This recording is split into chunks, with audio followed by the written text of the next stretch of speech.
Minasan, konnichiwa. Jadi hari ini aku mau bikin video sekalian ngetes HP baru guys. Jadi kalau yang sebelum-sebelumnya itu kan aku masih pakai HP ku yang sebelumnya kan, yang iPhone 6s yang udah lama banget guys. Jadi kalau misalnya yang dulu tuh kan kayak audionya kayak kurang gitu kan, jadi ada yang komen tuh kayak volumenya kadang up kadang down gitu kan. Nah sekarang kita udah ganti HP guys, ya puji Tuhan akhirnya bisa ganti setelah 5 tahun atau 6 tahunan. Nah hari ini sambil aku makan siang hiru gohan, kita makan imo ubi. Kalau ubi di Jepang itu dia harganya mahal-mahal guys. Tapi di sini tuh biasanya karena lagi musim dingin, imo tuh lagi kayak tren gitu loh. Karena lumayan apa ya?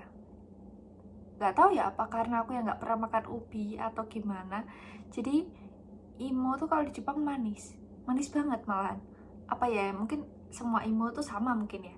Cuman aku yang nggak pernah makan imo di Indonesia aja. Terus pas kalau misalnya kerja kan sekarang ada kayak menu barunya tuh yaki imo. Nah itu tuh mungkin jadi kayak tertarik gitu loh makan yang namanya ubi gitu kan. Nah sekarang nyobain rasanya enak guys. Tapi karena aku nggak terlalu suka kayak digoreng-goreng atau gimana, jadi tak rebus aja. Tapi tetap enak. Nah sekarang kita lanjut ke topiknya hari ini. Topik hari ini adalah tentang sisi negatif dan positif dari Jepang. Simak videonya. Nah, yang pertama ada kita bahas dulu sisi positifnya. Nah, sisi positif dari negara Jepang itu sendiri ya seperti yang kalian udah tahu.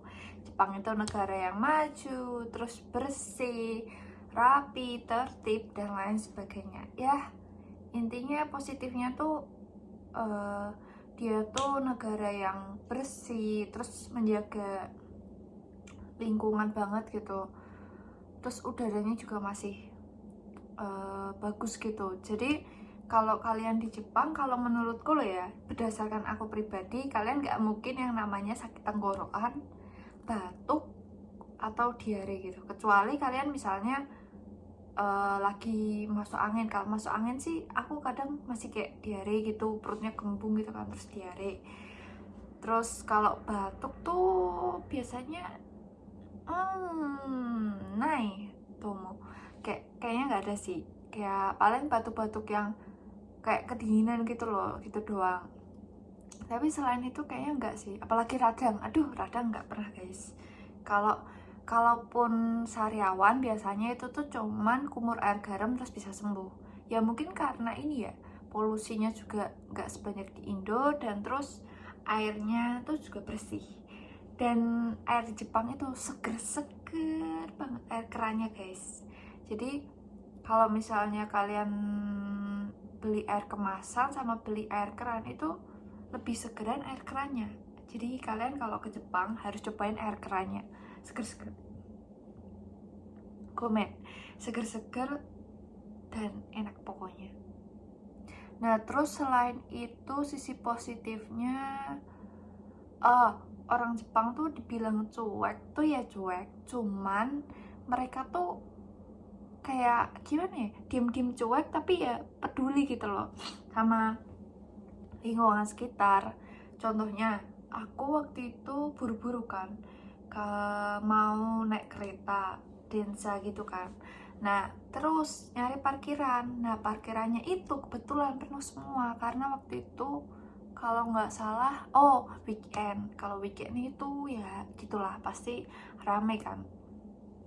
Nah aku nyari kok, jadi kalau parkiran di Jepang tuh dia tuh kayak buat ngunci tuh selain kunci sepeda kayak dinaikin apa ya, jadi kayak ada besi, nah nanti di tengahnya tuh rodanya dimasukin, jadi ntar nggak perlu di standarin, sepedanya nanti bisa berdiri sendiri gitu loh.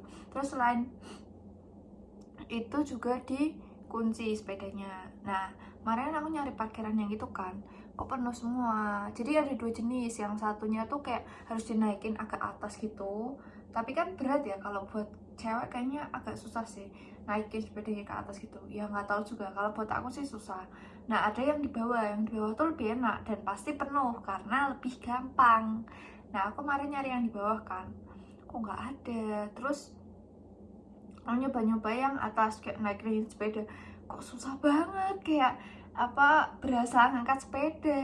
Habis itu akhirnya ada kan kayak ibu-ibu gitu, dia tuh juga ketinggalan kereta kayaknya. Nah, habis itu dia tuh juga mau parkir sepeda. Lah, aku tuh bingung, taruh mana ya sepedanya.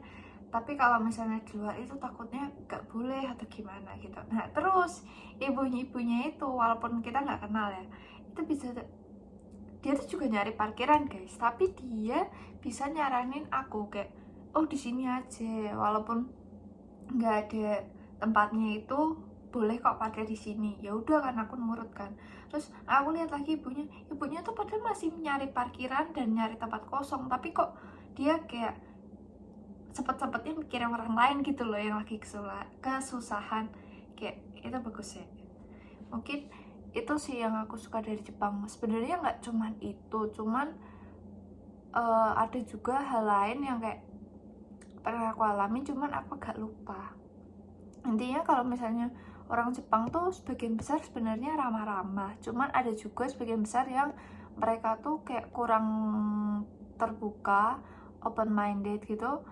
Kayak mereka kurang open sama orang Gaikokujin atau orang luar dari negara mereka gitu loh. Ya kalau nemuin orang yang kayak gitu sih biasanya pandangannya kayak sinis gitu. Cuman banyak juga sih yang ramah, kayak jadi yang kurang ramahnya tuh ketutup sama yang ramah-ramah yang baik-baik. Nah, yang selanjutnya ada dampak negatif dari Jepang. Negara Jepang tuh juga pasti punya dampak negatif ya guys. Setiap negara pasti juga punya positif sama negatifnya. Nah, kalau negatifnya sendiri itu nggak semua orang Jepang itu tuh naati aturannya mereka. Kayak contohnya, kalau di Jepang tuh kan namanya sampah itu kan ketat banget kan. Nah, aku waktu itu pernah pulang kerja kan, jalan sama kebetulan ngepasin asisten leaderku mau pulang juga. Dia kan jalan kaki, aku naik sepeda. Ya udah kan, aku naik sepeda tapi pelan-pelan terus sambil nemenin dia jalan sambil ngobrol. Nah, di depanku itu ada anak TK atau SD gitu loh. Nah, mereka kan kalau di SD, kalau sekolah-sekolah di Jepang kan, kalau ya biasanya pulang sekolah tuh kayak tiap berapa ratus meter tuh gurunya udah nungguin gitu. Terus kayak dikasih bendera kuning gitu loh. Jadi kayak emang seniat itu. Jadi gurunya nungguin mereka sampai pulang. Kayak bener-bener pulang atau balik ke sekolahnya kayaknya loh ya. Nah, habis itu kan ada rombongan gitu kan, ya udah kita jalannya pelan-pelan kan, apalagi sambil ngobrol. Nah, habis itu karena aku di belakangnya mereka tuh ada yang bawa sampah guys, kayak asal buang gitu loh. Mungkin mereka mikir nggak kelihatan gitu kali ya, kayak kita gitu kan. Nah, habis itu aku kaget kan. Aku sebenarnya juga nggak yang negur, cuman kayak kaget, kayak responku tuh abis yang awalnya ngobrol biasa sama asisten leaderku kayak terus gitu kan. Kalau orang Jepang biasanya kagetnya gitu guys, cuman gitu kan. Nah, habis itu aku ngobrol kan sama asisten leaderku, itu buang sampah sembarangan gini. Nah, kayaknya mereka terus ngerasa dia orang yang buang sampah itu ditegur sama temennya ya, sebaya gitu kan, ditegur sama temennya, terus dia diambil lagi sampahnya terus dimasukin kantong, kayaknya dibuang pas di rumah. Soalnya kalau di Jepang kan nggak ada yang tempat sampah umum gitu kan, jarang sih, bukan jarang, kayaknya emang nggak ada deh. Jadi pasti harus masukin kantong, dibuang di rumah. Nah, itu jeleknya, nggak semua tuh nurutin apa aturan orang Jepang yang nggak semua orang Jepang nurutin aturan yang ditetapkan di Jepang gitu. Nah, selain itu juga ada waktu itu Gomi no Hi itu hari buang sampah itu kan beda-beda ya.